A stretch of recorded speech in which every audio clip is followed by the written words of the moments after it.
Hello, Algebra 2 students for Ms. Bell. This is 12:14 and this assignment is due 12:15. I think you're doing some of it today with her. If you missed her, she's going to take you through all 1 through 6. If not, I'm going to at least take you through the odd ones. Graphing linear equations, practice 1. Here we go. I'm going to probably explain it a little bit different than her. I'm not sure, like some parts of this, what the question is, but I'll explain that as I go along. Okay, so for the first one, we have this equation. Y is greater than or equal to 9/4 x minus 5. We have to understand that greater than or equal to. Did I say greater than or less than? Oh, probably. But y is greater than or equal to. Anything that could be equal to is going to be a solid line. That's what all this stuff is up here. So I circled this to remind myself to draw a solid line when I graph this equation. And then just kind of think of it as an equation as opposed to an inequality. So I just rewrite it down here, kind of think of it as an equation. Begin with B, or my slope-intercept, which is my y-intercept, My y-intercept is -5. And then my slope is, and I'm going to move from this point up 9/4. Remember, it's rise over run. So I start with -5, so I put a point here at -5, and I went up 9/4, and I just connect them. Now, the way I look at this, in all this test point stuff, I don't know. But I don't really pay much attention to it because this tells you right here, y is greater than. So here's my y-axis. So on this point, everything greater than is on this side of the line. So I'm going to shade everything on this side of the line, okay? And that's in that graph. Okay, remember this is your x-axis. This is your y-axis. So, you know, this is saying y is greater than. So y greater, all these numbers up here are greater than this line right here. So I shade everything. But I mean, so a test point, well, a test point could be, you know, easy one, 0, 0, and that would be true. And then I just shade the half that the true solution is on. Okay, 3. You see me change this one. It's going to be a solid line. And I have the slope of 4 and the, that looks like I changed this.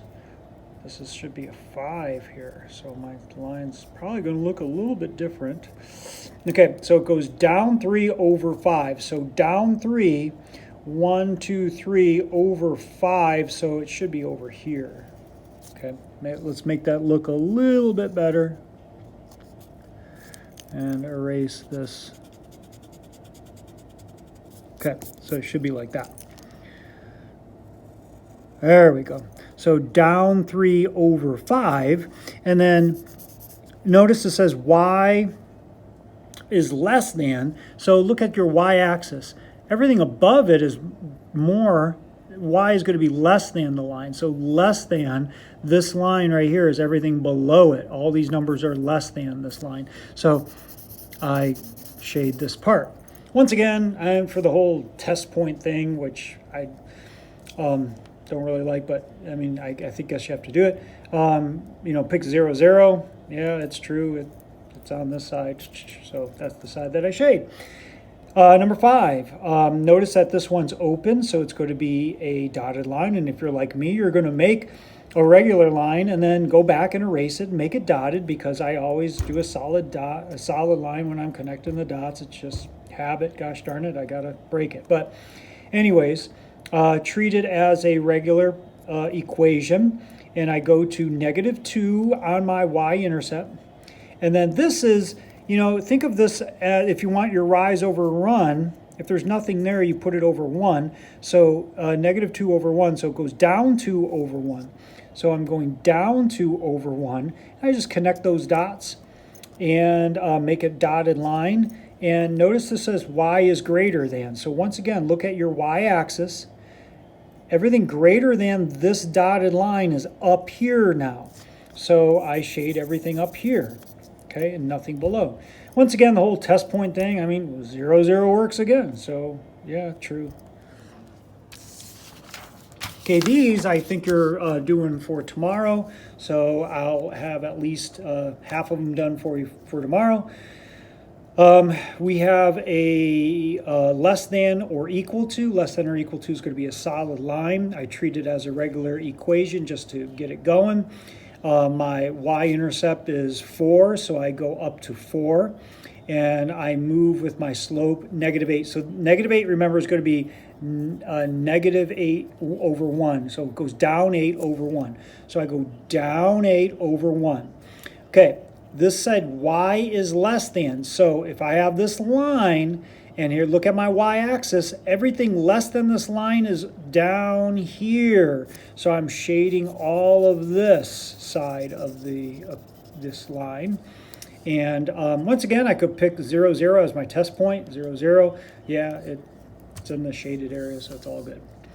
Number 9, I have a greater than, so it's going to be a dotted line.